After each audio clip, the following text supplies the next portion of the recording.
บายดีสบายดีพ่อแม่พี่น้องสบายดีFCทั้งหลายเนาะ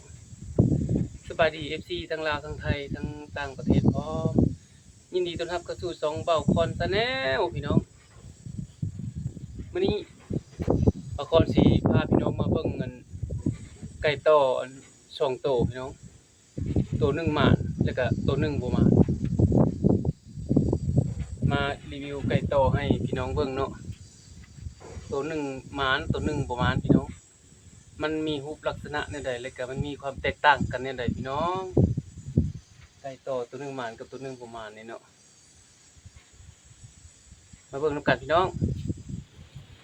ตัวนี้นี่หมานเด้อตัวนี้เด้อตัวนี้นี่หมานนี่ตัวนี้มันมีรูปลักษณะแบบนี่เบิ่งหอนมันเบิ่งจากหอนพี่น้องเบิ่งจากรูปหางมันนี่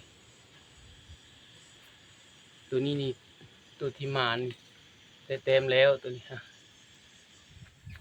ตัวที่หมานนะนี่หอนมันก็เน็บงอนนี่จักลึก1 2 3 4 5จักพี่น้องตัวที่หมานสร้อยคอกะคุมหลังคุมไหล่คือกันแล้วก็สร้อยหางกะยาวคือกันปีกกะประมาณนี้แหละพี่น้องหางก็เป็นพัวอยู่เป็นพุยสีเทาพี่น้องเอ้ยไก่ตัวนี้มันโบกพุยขาวดิพุยพายมันในกกหางมันนะเน้นหัวใหญ่หอนใหญ่พี่น้องไก่โตนะตางแบนหอนเน็บงอนหอนใหญ่หอนฮุบห่างฮุบแบบมันลักษณะหอนนี้คล้ายๆฮุบวงมนเครื่องวงมนเลยหมานแหละหอนหยกแบบสูงหอนใหญ่ไก่โตหมานนี่และมาอีกตัวหนึ่งตัวนี้นี่ตัวบ่หมานเอาไปต่อเท่าไรเที่ยวกับบ่ได้จักโตพี่น้องตัวนี้นี่เบิ่งจากหอนมันนี่ก็เงิงขึ้นแต่ว่ามีทางอยู่เลยพี่น้องมีทางไก่เข้าอยู่เลยนี่ทางไก่เข้านี่มีสร้อยคอนี่ก็ปกหลังอยู่ปกหลังคุมไหล่คือกัน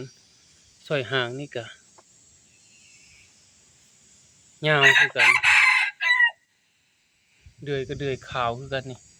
เดือยแก้วพี่น้องนี่เดือยก็เป็นเดือยแก้วคือกันนี่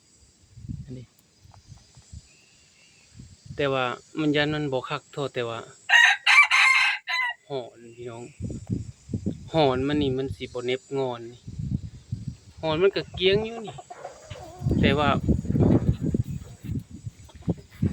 เสียงขันมันนี่ก็เสียงยันเป็นน้ำเสียงขันกระบุเพราะว่าเสียงขันมันบอกกระซากอันนี้ฮะไก่ตัวนี้ฮะนี่มีติอยู่ในหัวมันนี่แหละในหอนกับตางนี่ตางข้างหน้ามันบ่เปิดนี่พี่น้องตางข้างหน้ามันนี่มันบ่เปิดนี่มันบ่เปิดตัวนี้นี่เป็นตัวที่บ่หมานนี่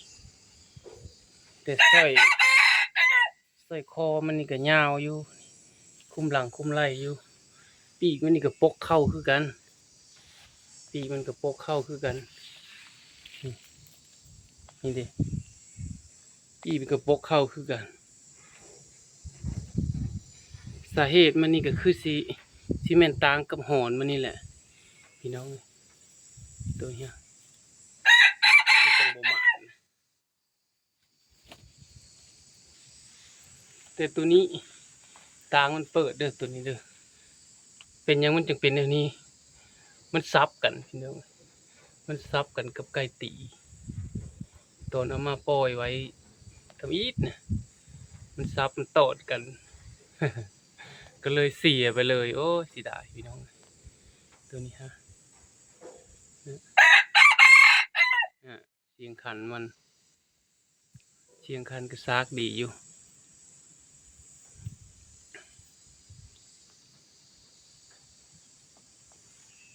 แต่ตัวนี้บ่ยอมขันเพิ่นยานหมดเลยเนี่ยได้นี่บ่ขันเลยนี่ฮะ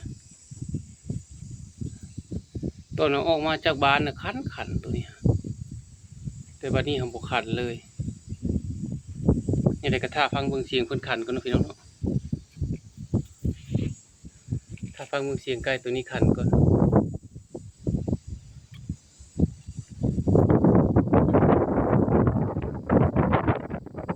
ตัวแม่ก็หอบไปนำไก่ป่าเลยกระตากกระตากกระตากไก่ป่าเอามาอยู่ออกเข้าไปป่าเลยป่าแคมเหล้าป่าแถวนั่นแหละแถวทั้งพูนแถวทั้งพูนแถวทางเหล้าเป็นเหล้าตัวเมียเพิ่นไก่ป่าอยู่เข้าไปเหล้าเลยบ่ออกมาเลยสงสัยงวดนี้ฮะสิได้ไก่ป่านำเลยเพราะว่าไก่ป่า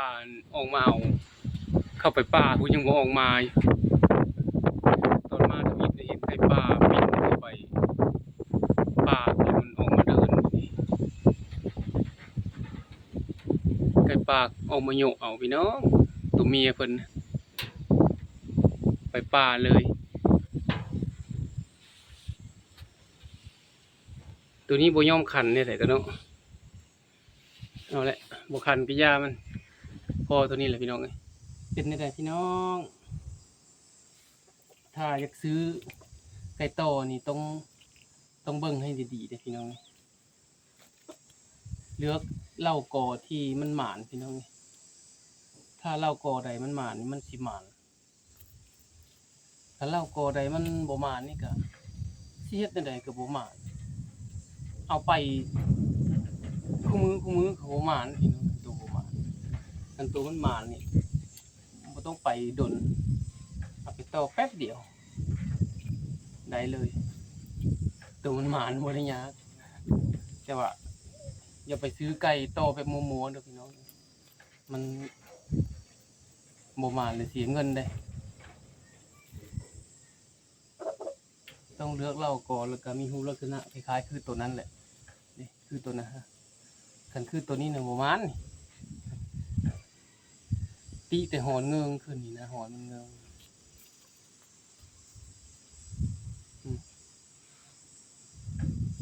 ตัวนี้บ่ยอมขันให้ฟังเลยสุดท้ายก็ฝากกดไลค์กดติดตามเด้อพี่น้องเด้อขอบใจหลายๆที่เข้ามารับชมตั้งแต่ต้นจนจบขอบใจหลายๆจบตัวนี้นะพี่น้องเอ้ยขอบใจหลายๆเด้อ